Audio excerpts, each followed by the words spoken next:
Well, I was counting the other day, and I have really been married to about 5 different people. No, not really. I was married to my first husband for 4 years, and then I've been married to, I think, at least 4 different Ryan Larsons, all in the same person, all in the same being. But in our 20 years together, he has changed and evolved, and he has grown in different ways from here and then. And so I think it's really probably about 4 different Ryan Larsons. And to be fair, I think he's probably been married to about 10 different Angies during our 20 years together. So today I want to ask you the question, how is your marriage really?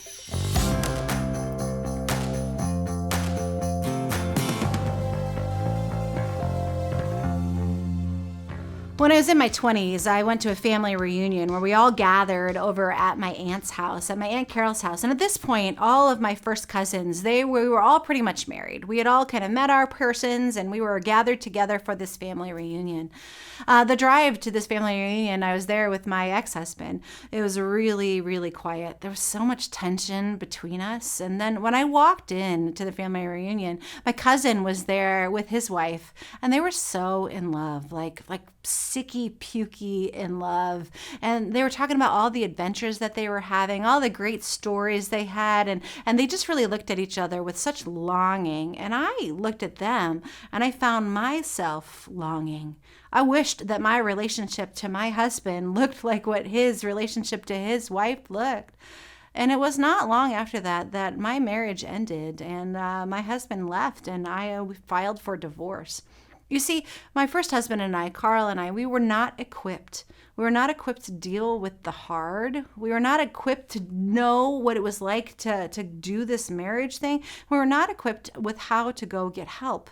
But did we tell anybody about that? No. We were not honest even with ourselves or with our friends. We kind of just sort of didn't deal with it. And so if someone asked us how our marriage was, we would have said that it was just great. But really, behind closed doors, it was not good at all. Now, I wish that I had figured those things out. I want you to know that I'm happy in my marriage to Ryan. That is a great thing for me. But my kids, because of that first marriage not working, they paid the price. And I wish that wasn't the case. Sometimes marriage is hard. Some of you are saying, you know what, sometimes always marriage is hard. Sometimes marriage is hard, and we're not really real about the struggles that we go through in marriage because we're comparing our marriage to other people's marriage. And maybe your marriage has evolved like Ryan and I's marriage has evolved, and you find yourself years down the road married to kind of a different person than you originally were attracted to. Or you've changed, and it didn't seem like that other person kind of came with you on that trajectory. As it happens, marriages, we have to evolve and change over time too. When my husband Ryan and I were selling our house in Iowa to move here, we had very different priorities on how we were going to sell this house and how this should get done. One morning, we were headed to church in 2 different cars because I always had to stay late working at the church. We're headed to church, and we got a text message from our realtor saying that someone was going to come and view the house at like 11 o'clock that morning. And I knew the house was a mess. I knew that the kids had dishes in the sink, that there was crumbs on the floor from breakfast, that there were underwear on the bathroom floors of their kids' bathroom. I knew that it was a mess when we left that day. And so my husband said, you know what I'll do? I'll take the kids and we'll go back home. You do church, and I'll get the house ready for this showing at that time. Now, the showing was running late, so I got home before we were ready to just put the dogs and the kids in the car and then vacate the house for a little while. And when I got home, there were still dishes in the sink. There was still underwear on the bathroom floor. But Ryan had taken the banister off of the wall, and he was painting the wall to put the banister back on. And I looked at him and I thought, oh my gosh, who's going to notice the wall when there's all this other mess going on?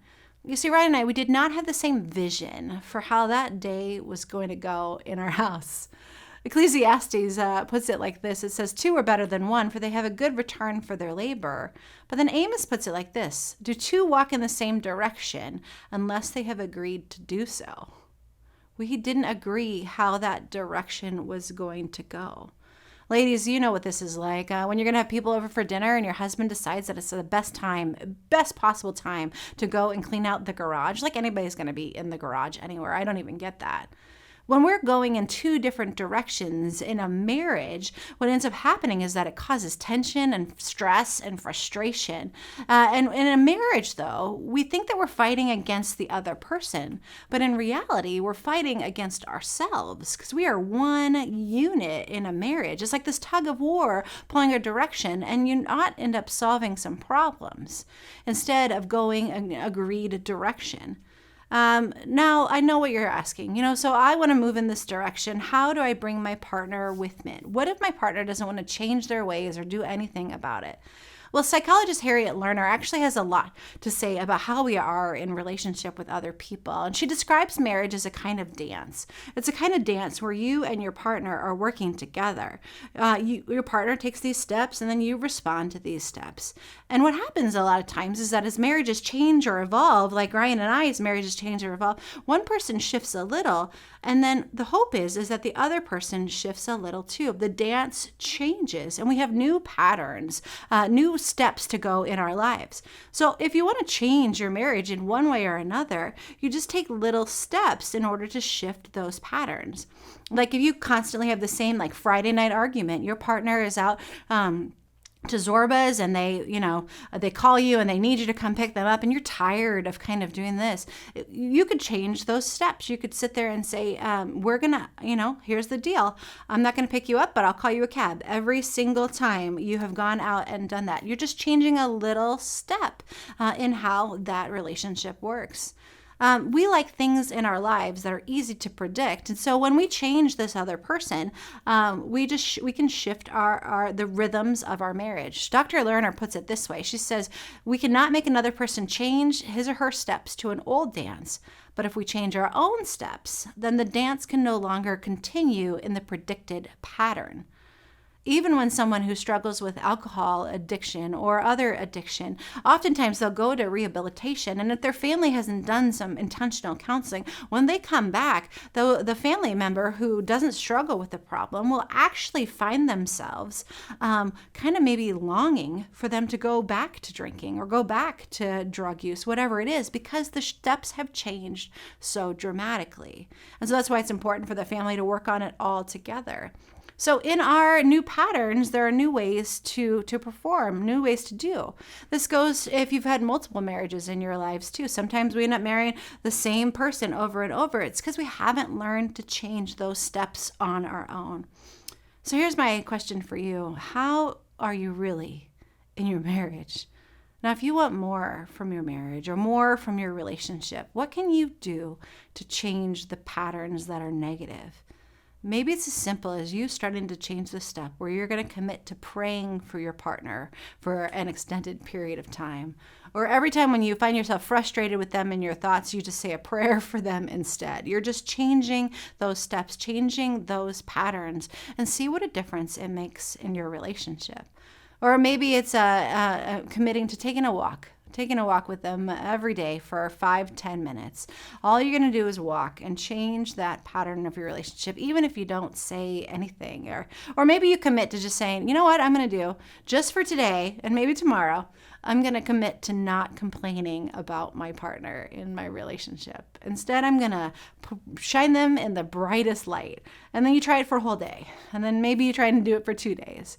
Share with your partner how you're doing really. Friends, we want all good things here for you and for your marriage and for all of your relationships.